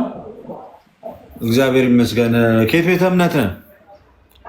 አይ እኔ እንኳን ከኦርቶዶክስ ነኝና አጋጣሚ አንድ ጥያቄ የፈጠረልኝ እንትን ስላለ ነው ጠይቄ የመጣሁት ልደቴ። እሺ አስቸኳይ ካልሆነ ጠብቀን። እሺ አስቸኳይ ነው በጣም እሺ። አይ ችግር የለውም። እሺ ጠብቃችኋለሁ። አላታይስ ጠብቃችኋለሁ። ችግር የለውም። እሺ የተማማርክ ጠብቀን ከታች ወንድማችን። ሌላ እሺ ከአብ ምንድን ነው? ከአብ ቸር ነው የሚለው። እሰይ ፕሮቴስታንቶች አላችሁ? ኦርቶዶክሳውያን ጥያቄ ካላችሁ መጨረሻ ላይ ጠብቁኝ። እሺ መጨረሻ ላይ ጠብቁኝ እናንተ። ኦኬ ነበሩ እኮ የአገር ነበሩ። አንተ ገስት ሪኩዌስት ላይ አንድ ባንድ ነው የወጡት። ምን አሰበህ እንጂ አንዳንድ ቁጥር ጻፉልኝ እስኪ። ከኦርቶዶክስ ቤተክርስቲያን ውጭ የሆናችሁ ሰዎች ፕሮቴስታንቶች አንዳንድ ቁጥር ጻፉልኝ። ደህና ነኝ እግዚአብሔር ይመስገን። ኮመንት ላይ አይቻቸው ነበረ። ገና ጥያቄ እንፈጥርባችኋለን።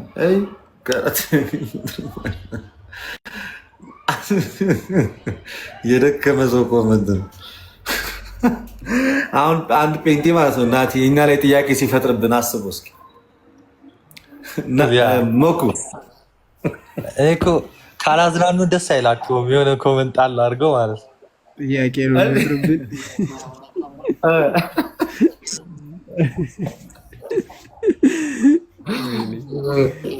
የእንትን አይተህ ኤርሚያስ መጣብህ የሚል ኮመንት ገጥሞ ያውቃል? ላይቭ ላይ መጣልህ አርጎት ነው አልኩት። አንዱ በመጣ መጥቶ በተገላገለ አይገባም እንጂ ኤርሚያስ ሞቶ ነው እንደ በአባቶችም ይሁን አንዴ ጭራሽ ኤሬኒስ ዞር በል ዳሪያስ እስከ ጥግ ነው። አባቶችንም እኮ ነው መኩ ወይ አሁን ደግሞ ናትን ብሬክ ተወስድ ነው። ከዚህ ልጅ ጋር አውራ በቃ ከብሩክ ጋር ስማለኝ ከዚህ ልጅ ጋር ማድረግ በትትና መኩ ቀን በትትና ሰውራ ብሩክ በስነ ስርዓት አውራ። ምክንያቱም አልተስማማል። እኔ እናንተ ተሰለቻችን ገና በሁለተኛ ተወያይተናል። ማውራት የማይፈልግም ብንጨርሰው ደስ ይለኛል። አንተ እኮ ስለምታስወጣ ነው የሆነ ሰዓት ላይ አንተ ነው። እኔ ደግሞ በባህሪ ምን መሰለህ ምንም አይሰማም የሚያወራው ነገር ድምፅ አይሰማም። ኔትወርክ ማለት እያወቅህ እኮ ድርቅ ስለምትል እኮ ነው። እኔ እንደዛ አልወድም። ገብቶሃል? ጥያቄ ስጠይቅህ በቀጥታ ካልመለስክ እኔ ስጠይቅህ በቀጥታ ነው የምመልሰው።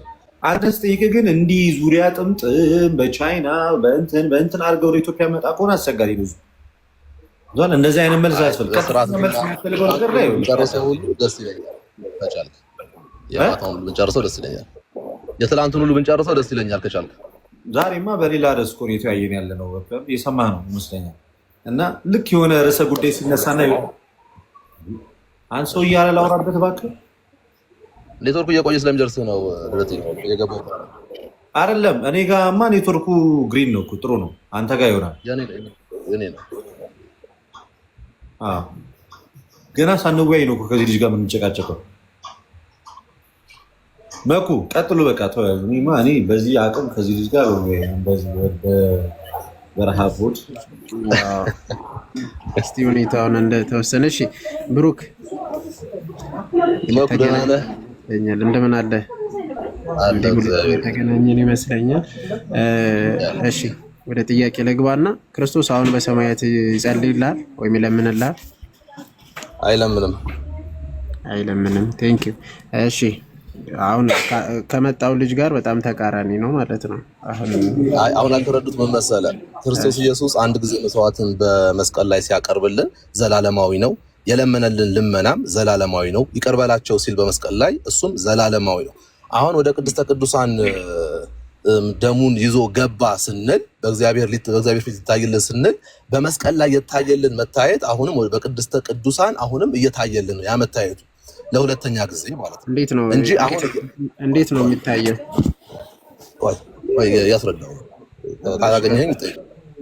እያልኩኝ ያለሁት ምንድን ነው? አሁን ይለምናል ስንል ያማልዳል ጌታችን ኢየሱስ ክርስቶስ ስንል እያወራን ያለ ነው። በመስቀል ላይ አንድ ጊዜ ጸለየው ጸሎት አለ፣ ያማለደን ምልጃ አለ፣ ያቀረበው ሳክሪፊኬሽን አለ። ያኛውን አሁንም ይዞ ገባ። ምን ስለሆነ? ፍጹም ሰው ፍጹም አምላክ ስለሆነ በሰውነቱ ሶሪ አንዴ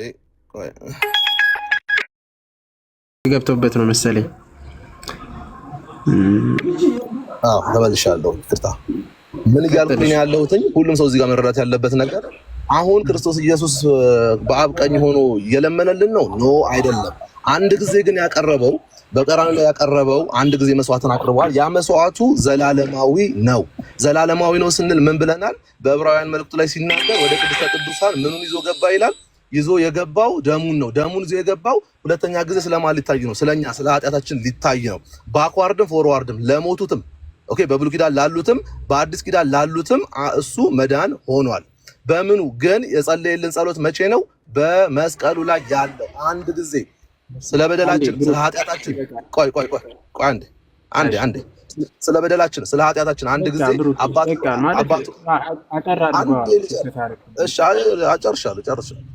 አንድ ጊዜ ያቀረበው ጸሎት ኦኬ ዘላለማዊ ሆኖ በማን ፊት ይታይልናል ማለት ነው? በእግዚአብሔር አብ ዘንድ ይታይልናል ማለት ነው። ግን አሁን እየጸለየ በየቀኑ ስለሰራነው ኃጢአት እየተንበረከከ ወር ጸሎትን እያቀረበ ግን አይደለም። ስለዚህ አሁን ምልጃ ላይ አይደለም ማለት ነው። ምልጃን እያቀረበ አይደለም ማለት እንችላለን። ምልጃ ነው፣ ዘላለማዊ ነው እኮ አልኩህ። አሁን ከተረዳኸኝ ዘላለማዊ ነው ምልጃው። እንደ ሌሎች ካህናቶች ብሩክ ቆይ እንድትለይልኝ አንድ ያዝ አድርገው። ኢየሱስ ክርስቶስ አሁን እየማለደ አይደለም ነው ወይስ አሁን እየማለደ ነው? ይሄ ለይልኝ። አሁን እየማለደ ነው ወይስ ወይ አንዴ አሁን መለየት ያለብህ በቀራኒው ላይ የሰራውን እኛም እንስማማለን። አንድ ጊዜ በሰራው በቀራኒው ላይ ለዘላለም የሚለው ሁላችንም ነው የምንስማማ ክርስቲያኖች። እኛ ኦብቪስሊ በዚህ እንትን እንላለን። እየጠየኩ ያለው ግን ክርስቶስ አሁን ላይ ምልጃ ላይ ነው፣ ምልጃን እያቀረበ ነው በእግዚአብሔር ፊት ወይም በአብ ፊት ብለን ታምናለህ ወይ? አዎ ያ ቃሉ ነገርኩህ እኮ አሁን ላይ እያቀረበ ነው አይደለም። ያ ቃሉ ነው አሁንም እየታየ ያለው። ያ ምልጃው ነው አሁንም ያማልዳል የምንለው። አሁን ለምሳሌ መኩስ ጠይቅ። አሁን አንድ ሰው አሁን ከሙስሊም ወደ ኦርቶዶክስ ቢመጣ ቆይ ከሙስሊም ወደ ኢየሱስ ቢመጣ አሁንም ያድነዋል አይደለ? ደግሞ ዛሬ ነው ሰው ይመጣ አንድ ጊዜ ያቀረበው ደግሞ አዎ ምልጃው አንድ ጊዜ ያቀረበው ደግሞ ምልጃው የለበትም።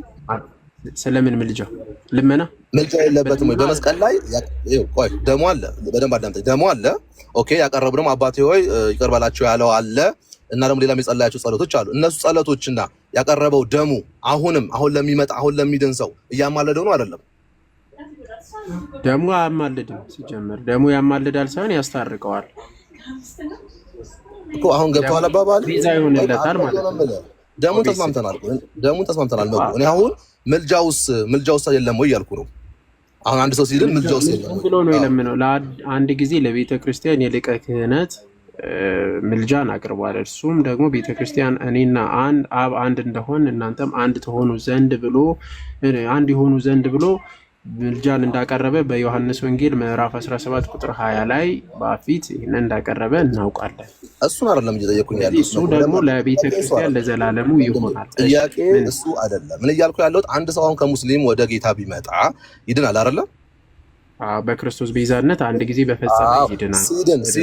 ሲድን ደሙ ብቻ ነው ወይስ ጌታችን ኢየሱስ ክርስቶስ በመስቀል ላይም በዮሐንስ 17 ላይም ያቀረባቸው ምልጃዎችም አንድ ላይ ሆኖ ነው?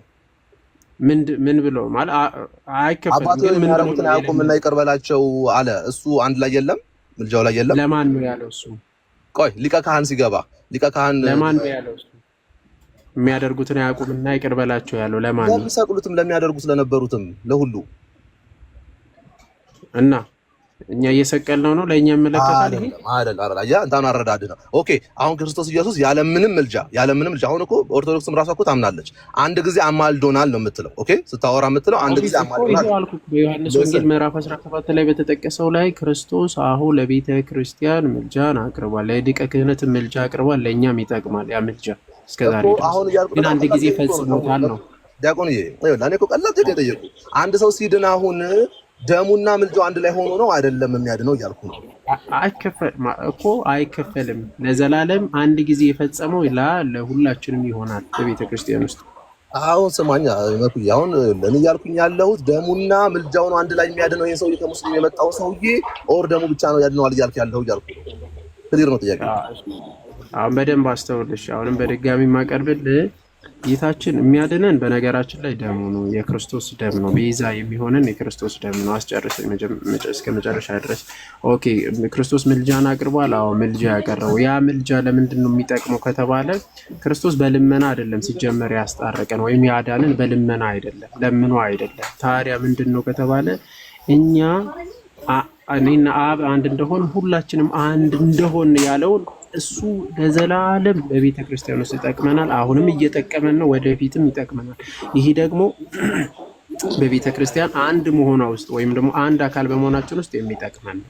ክርስቶስ ያዳንን በቤዛነቱ ነው። ያ ቤዛነት ደግሞ ለዘላለም የሚሆንን ነው። እሱም ደግሞ ለድህነታችን የመዳን ጉዳይ ነው ማለት ነው። ለመዳናችን አሁን ደሙ ብቻ ነው እያልከኝ ነው መኩ? አሁን እናስፋውና ደሙ ብቻ ነው እያልከኝ ነው? አሁን አንድ ሰው ወደ ጌታ ሲመጣ የሚድነው ደሙ ብቻ ነው የሚያድነው እያልከኝ ነው? ምልጃው የለበትም፣ ምልጃው ይካተታል እያልከኝ ነው? ቤዛነቱ ማለት ምልጃው ምኑ ነው? ምልጃው ይካተታል፣ ግን ምልጃው ምን የሚል ምልጃ ነው የሚካተተው? ይኸውልህ ክርስቶስ ኢየሱስ በምድር ላይ ሆኖ አሁን በሰማይ ያልፋል። ቆይ አንዴ፣ ምን የሚል ምልጃ ነው የሚካተተው? አንዴ ምን የሚል ምልጃ ነው የሚካተተው? ይካተታል ብያለሁ። ቆይ እኔ የሚካተተውም ለቤተ ክርስቲያን አንድ ጊዜ የጸለዩ ጸሎት ለዘላለም የሚሆን ያንን ያካትታል ብያ አንተ የጠየቅኩት ሁሉ ይኸውልህ ስላለም ሁሉ አለምንህም ስለሰጠህ እንጂ ያለ የለመነው። ቆይ አንዴ ይኸውልህ አሁን እኮ በጣም ቀላል ስለሆነ ጊዜ እንዳንወስድ ነው። አሁን አንድ ሰው ከሙስሊም ወደኛ ሲመጣ ቆይ አንዴ ጥያቄን ተረዳኝ ነው። ቆይ አንዴ ተረዳኝ። ተረድቻለሁ። ቆይ አንዴ ለምንድን ነው ቆይ የምትለኝ? የተረዳው አንዴ ቆይ ማለት ስንቴ ነው የሚመልስልህ? ብሩ ምናልከኝ ልደት መለሰልህ እኮ እየሰማሁ እዚህ ጋር ቁጭ ብዬ አንዴ አዳምጠኝ። እኔ እዚህ ጋር ቁጭ ብዬ እየሰማሁ 50 ጊዜ ይጠይቀዋል፣ 50 ጊዜ ይመልስልሃል። አንድ ሰው ከሙስሊም ኦርቶዶክስ ቢመጣ ወደ እውነተኛ ሳውራ አታውራ ወደ ኦርቶዶክስ ቤተክርስቲያን ሲመጣ ምልጃው ነው ወይስ ደሙ ብቻ ነው የሚያድነው አልከው። ምልጃው ስትል የትኛው አለና ለየ። ከዛ የትኛው አለ የሚካተተው ዮሐንስ ወንጌል ምዕራፍ 17 ቁጥር 20 አባቴ እናንተ አንድ እንደሆነ ከቃላቸው የተነሳ አንድ የሆኑ ዘንድ ስለነሱ ለምናለሁ የሚለው አዎ ከመዳኑ ጋር ይገናኛል አለ እሱ። ይሄኛውን መለሰልህ። ይሄ ታላቅ የሊቀ ካህናት የቤተክርስቲያን ጸሎት ስለሆነ ብሎ ታዲያ ምንድን ነው የምጠይቀው? ነው አሁን በደንብ አዳምጠኝ። አንተ መመለስ ከቻልክ አዳምጠኝ። እኔ እያልኩኝ ያለሁት ይህ ሙስሊም ሰዎች ወደ ጌታ ሲመጣ የሚያድነው ደሙ ብቻ ነው ወይስ ክርስቶስ ኢየሱስ በምድር ላይ ሆኖ የለመነው ልመናም አለ? ያ ምልጃውንም ኢንክሉድ አድርጎ ነው? በምድር ላይ የትኛው አይደለም? የትኛው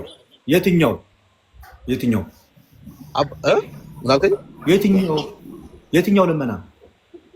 አባቴ 17 ላይ ያለው ዮሐንስ 17 ላይ ያለው አባቴ ሆይ ስለሰጠኝ ስለ ዓለም አልለምንህም እያለ የለመናቸው ልመናዎች አሉ። በመስቀል ላይም ሆኖ ደግሞ የለመናቸው እሱንማ ነገርኩህ እኮ አንተ እኮ ማለት ነው ጆሮ ስለማይሰማ እኮ ነው። ይሄን አትጠቀምበትም። ስንቴ ነገረ ዮሐንስ ወንጌል ምዕራፍ 17 ቁጥር 20 ላይ ያለው አባቴ ሆይ እኔና አንተ አንድ እንሁን ከቃላቸው የተነሳ አንድ ይሁን ዘንድ ስለነሱ ለምናለሁ። ስለነሱ ብቻ ሳይሆን በስሜም ስለሚያምኑት ጭምር ነው ብሎ እስከ ዓለም ፍጻሜ ድረስ በክርስቶስ ኢየሱስ አምነው ወደ ጌታ ለሚመጡትም ጭምር ይህ የቤተክርስቲያን አንድነት ጸሎት ይሰራል አለ። ሞኬ ስንቴ መልስልህ? እሱን ተግባባን እኮ ልደት፣ በደንብ አዳምጠን። እሱን ተግባብተናል እኮ።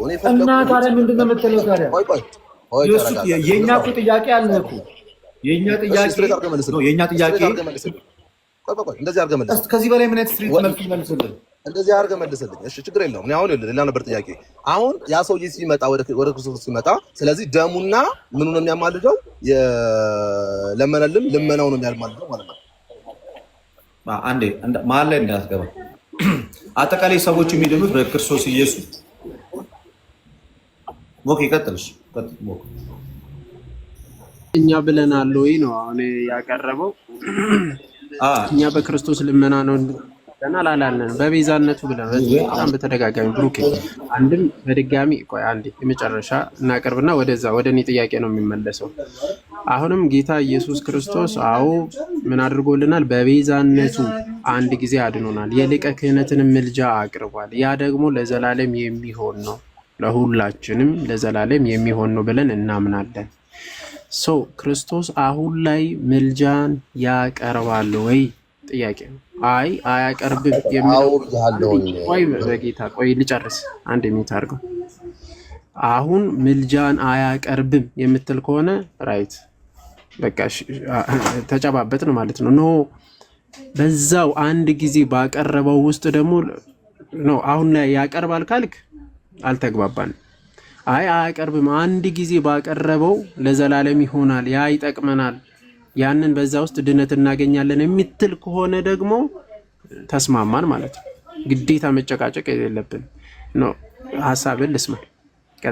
አሁንም ይለምናል ብያለሁ። ዛስ ዋይ ይሄንን እንደ ኤግዛምፕል አድርጌ ያመጣሁበት ደሙና ምልጃው አሁን ያንን ሰው ያድነዋል አያድነውም ወይ ስለው አዎ ወይ አይደለም በለኝና ወደ ጥያቄ ልግባል። ልመልስልህ ያንተ መልስ ማለት ነው። ያንተ መልስ ልመልስ። አሁን ይለምናል ወይስ አይለምንም እያለ ነው እኮ። ይለምናል እኮ ብያለሁ ልደት። ይኸውልህ አሁን በደንብ አዳምጥ። እኔ ይለምናል ብያለሁ ያሳየው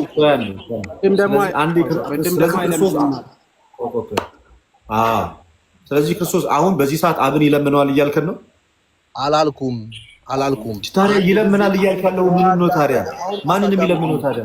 እሺ ሐሳቤን አግኘኛ። ይኸውልህ ሐሳቤን እኮ ስላላገኘሁ አሁን እያልኩኝ ያለሁት በምድር ላይ ክርስቶስ ኢየሱስ ደሙ ሲያቀርብ ሲለምን ሲማልድ የነበረው ነገር በሙሉ ፍጹም ሰው ፍጹም አምላክ ስለሆነ ዘላለማዊ ነው። ጥያቄያችን እሱ አይደለም ጥያቄያችን። ጥያቄያችን ክርስቶስ በምድር ላይ ያደረጋቸው ነገር ዘላለማዊ ናቸው ወይንስ አይደለም? እኔ እኮ አንተን ጠንቅቄ ለማቀ እኮ እንዴት እንደምትሯሯጥ የእኛ ጥያቄ አሁን ላይ በአብ ቀኝ ባለበት ራይት ነው አዲስ ሞመንት አብን ይለምነዋል ወይስ አይለምነውም? የምልጃ ስራ ይሰራል ወይስ አይሰራም? አዎ ይለምነዋል። መጀመሪያ ላይ ባቀረበው ዘላለማዊ ስለሆነ አሁንም ያለመነው እስቲ ለሚመጡትም አሁንም ያማልዳል፣ እያማለደ ይኖራል።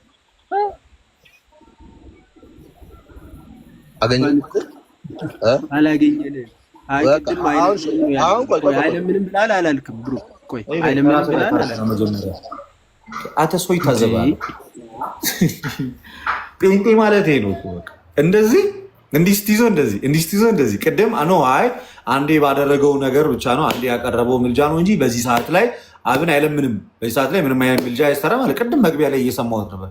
አሁን በዚህ ሰዓት በዚች ሞመንት በአብ ቀኝ ባለበት አብን ይለምነዋል ወይ? አዎ ይለምነዋል። መጀመሪያ ዛከራ ጋር ተስማምተናል።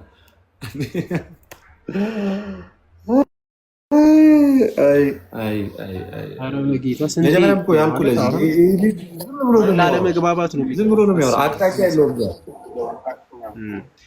የለውም።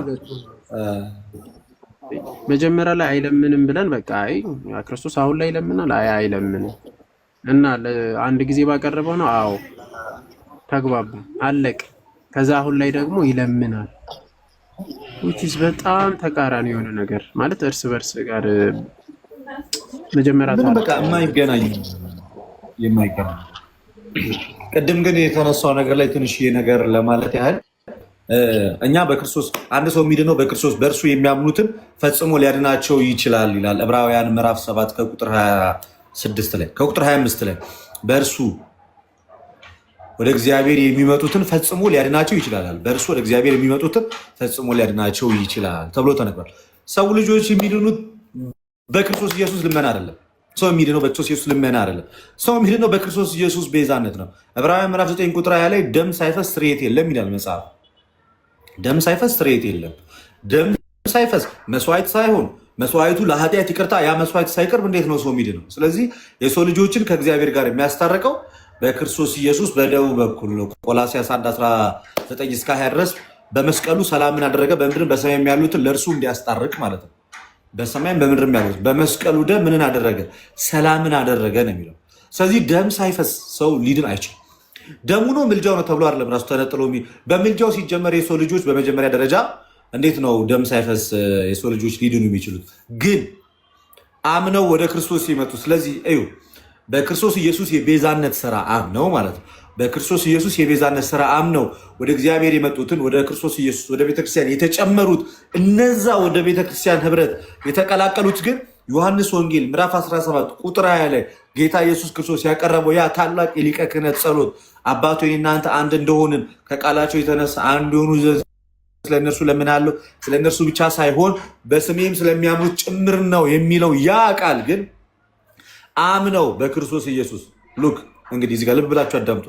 በክርስቶስ ኢየሱስ ቤዛነት አምነው ወደ ቤተክርስቲያን ህብረት ለተጨመሩት ለነዚያ ለዳኑት ግን ያ የክርስቶስ ኢየሱስ የአንድነት ጸሎት የቤተክርስቲያን ጸሎት እስከ ዓለም ፍጻሜ ለሚነሱት እያመኑትም ለሚመጡትም አሁንም አምነው በቤተክርስቲያን ውስጥም ለተጨመሩትም ምን ይላቸዋል?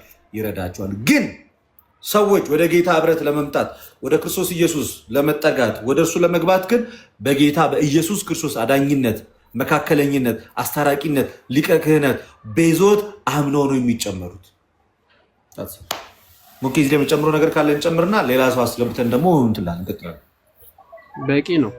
የጌታችን የኢየሱስ ክርስቶስ ማዳንን እኛ ቤተክርስቲያናችን ትሰብካለች፣ ትናገራለች። አንድ ጊዜ የፈጸመልን እስከ ዘላለም ድረስ እንደሚሆንልን እናምናለን። ምልጃው አንድ ጊዜ አቅርቧል፣ አዎ ለዘላለም ነው። ደሙን አፍስሷል፣ አዎ ለዘላለም ነው። ደሙን አፈሰሰልን እስከ ዘላለም ድረስ። ያው አንድ ጊዜ ያፈሰሰው ደሙ እስከ ዘላለም ያድነናል፣ ወደፊትም ያድነናል። የሚመጡትንም የሚድኑትን ሁሉ መዳን የሚፈልጉትን ሁሉ ያድናቸዋል። የጌታ የኢየሱስ ክርስቶስ ደም ይሄ እምነታችን ነው። ግን አሁን ላይ ክርስቶስ ይህንን ሁሉ ተፈጸመ ያለው ምንድን ነው? ሰባቱ መስቀል ላይ የተናገረው፣ በነገራችን ላይ በመስቀል ላይ ሆኖ ከተናገራቸው ውስጥ አንደኛው ምንድን ነው? መጨረሻው ተፈጸመ። በቃ ለሰው ልጆች ሊሰራው የሚገባውን ሁሉ ክርስቶስ ፈጸመ። ከዛ በቀራኒው ላይ ነፍሱን አሳልፎ ሰጠ። ከፈጸመ በኋላ ነው በቃ ተፈጸመ ብሏል። ስለዚህ አገልግሎቱ ሁሉም ክርስቶስ ምን አደረገ ማለት ነው? ፈጽሞታል። ለአንድ ጊዜ የፈጸሙ ግን ሕያው አድርጎ ለዘላለም ለሁሉም ለሚያምኑት ወደፊት ለሚመጡት ሁሉ ሕያው አድርጎ ስላቆመ ሁሉም በእርሱ በኩል ምን ይሆናል ማለት ነው? ይድናል፣ ድነትን ያገኛል። አሁንስ ክርስቶስ አሁን በሰማያት ይህንን አገልግሎት ይሰራል? አይሰራም። ይህንን ምልጃ ያቀርባል? አያቀርብም። ታዲያስ አንድ ጊዜ በፈጸመው ሁሉ ነገር ያከናውንልናል። እግዚአብሔር ያክብርልን። አሜን። መኩ እግዚአብሔር ያክብርልን፣ ቃል ያሰማልን። እነ ፋፊ እነ ቃልዬ እንዴት ናችሁ? ደህና ናችሁ ወይ? ሰላም ብያለሁ። ሰላም፣ እንዴት ናችሁ? አለን። እግዚአብሔር የተመሰገነ ይሁን። ሁሉ ሰላም። እሺ ይቅርብ ቤት 18 ፕሮቴስታንት አለ። ሌላ ፕሮቴስታንት አንድ ቁጥር የሚጽፍልን ህዝቡን አስቱ በደንብ እና ህዝቡን አስቱት አለ። እናንተ ያሳታችሁትን ህዝብ ለማስተካከል እየሞከርን ነው እንጂ ጌታ ምን ብለን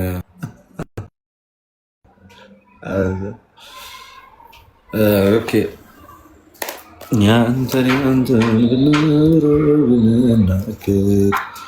ይሰማል ድምፄ?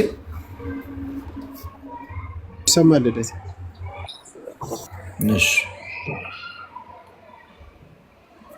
ፕሮቴስታንቶች የላችሁም ማለት ነው?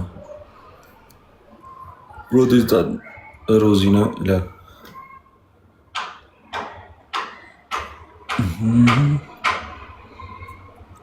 አላችሁ ገስት ሪኩዌስት ላይ ጴንጤዎች አላችሁ? እስከ አንድ ቁጥር ጻፉልኝ። ገስት ሪኩዌስት ላይ ጴንጤዎች አላችሁ አላችሁ? ብሩኬ ፍታ። በቃ አንተ ደግሞ አሻሽለና ሌላ ቀን ገስት ሪኩዌስት ላይ ጴንጤዎች አላችሁ? የላችሁ? በቃ ከሌላችሁ እኔ መልእክት ላስተላልፍና ምናምን የመጨረሻ መልእክት መጨረሻ መልእክት ላስተላልፍና ላይቫችንን እንጨርሳለን። ከትዝብቴ ልጀምር። እንግዲህ ሰሞኑን ከታዘብኩት ትላንትና በተለይ ወንድማችን ጆን ዳንኤል ሊፈታ ነው ተብሎ ልክ ይፈታል ተብሎ ፍርድ ቤቱ ተናገረ አይደለ? በጣም ደስ የሚል ነገር ነው።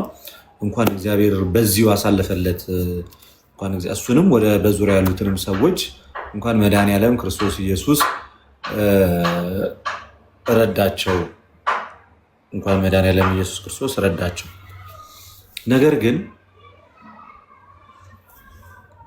አዶናይንና ጆን ዳንኤልን ቆይ ምን አገናኛቸው? አሁን ጆን ዳንኤል ወደ ቦታው መጥቷል። ቦታህን ትለቃለህ። ሲጀመር ጆን ዳንኤል ኮንተንት ክሬተር አይደለም። ያን ያህል እሱ ላይቭ ስትሪመር ነው። ጆን ዳንኤል አዶናይ ኮንተንት ክሬተር ነው። ቪዲዮ ነው የሚሰራው፣ ሰዎችን ሞቲቬት የሚያደርገው። ሁለት የተለያየ የቲክቶክ ኮንተንት ቦታ ላይ ያሉ ሰዎችን ለምን ወደዚህ የምታጋጯቸው? ያኛውም ሲመጣ ካቆመበት ይጀምራል፣ ይሄኛውም ደግሞ እየሰራ ያለ ሁለቱም የየራሳቸው የማይገናኝ ኳሊቲ አላቸው። ይሄኛውም የየራሳቸው የሆነ ምርጥ ኳሊቲ አላቸው። ምንድን የኢትዮጵያ ሕዝብ ግን አይውደድህ። በእውነት ሰው መፍራት ያለበት በኢትዮጵያ ሕዝብ በአንዴ መወደድ ነው። በአንዴ መወደድ በጣም ወረተኛ ፍቅር ስለሆነ ማለት የኢትዮጵያ ሕዝብ ፍቅር በጣም ወረተኛ ነው። ልትፈራ ይገባል። ወይ ደግሞ አንዴ ሲወዱኝ በቃ ደስ ብሎ ከዛ ሲጠሉኝ የምትሸማቀቅ ሰው ከሆነ ማለት ነው ልትናደድ ትችላለህ። እና ከቻላችሁ ይቀራረቡ። አዶናይ ሶ ሃምብል፣ በጣም ሃምብል ሰው ነው። እኔ እስካየሁት ድረስ በጣም ሃምብል፣ በጣም የዋህ ፐርሰናል የሆነ ክፋት የሌለበት ሰው፣ የሰዎችን ምቀኝነት የማያውቅ ሰው፣ ማንም አብሮት ቪዲዮ እንኳን ሲሰራ አብሮ የሚቀረጽ መንገድ ላይ እንኳን ፎቶ እንነሳ ሲሉት እንኳን በቀላል። ሌላዎቹ እኮ ያን ያህል እንደዚህ አቬሌብል አይደለም፣ በጣም ጉረኞች ናቸው። እሱ በጣም ሃምብል ነው፣ ሲበዛ ሃምብል ነው። እና ለዛም ይመስለኛል በዚህ ልክ ትልቅ ደረጃ ላይ ሊደርስ የቻለው። እና የማያገናኝ ነገሮችን አታገናኟቸው። ያኛውም ልጅ የሆነ ጭንቅላቱ ተበርዞ ወደ ሚዲያው እንዲመጣ አታድርጉት። ከቆመበት ቦታ ላይ ይቀጥላል፣ ስራውን ይሰራል በራሱ መንገድ። ልክ ነው። ጆን ዳንኤል የሚሰራቸው የእርዳታ ስራዎችን ሰርቶ ያውቃል። በተለይ ላይቭ ላይ በጣም የእሱ ላይቭ ስትሪም በጣም አግሬሲቭ ነው። ብዙ ሰዎች ጋር ተደራሽነት አለው። አቅም ያለው ኢነርጄቲክ የሆነ ሰው ነው።